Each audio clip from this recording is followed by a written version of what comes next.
না।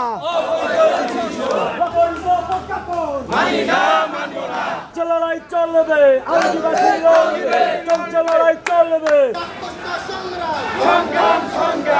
বলতে চাই সেটি হলো যে এই নগর কান্দায় দেব না, লেগেছে রে লেগেছে।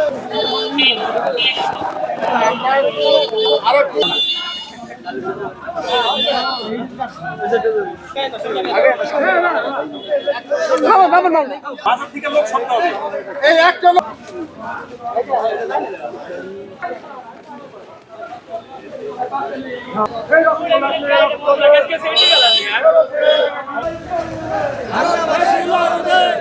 আদালতের ফোকাস রাখার জন্য আমরা এই শান্তিপূর্ণ আন্দোলন কর্মসূচি চালিয়ে যেতে চাই। এর জন্য আমরা আইন শৃঙ্খলা বাহিনী এবং ঊর্ধ্বতন কর্মকর্তাদের বিনয়ের সাথে আবেদন জানাচ্ছি, তারা যেন আমাদের কোনো প্রকার বাধা প্রদান না করে।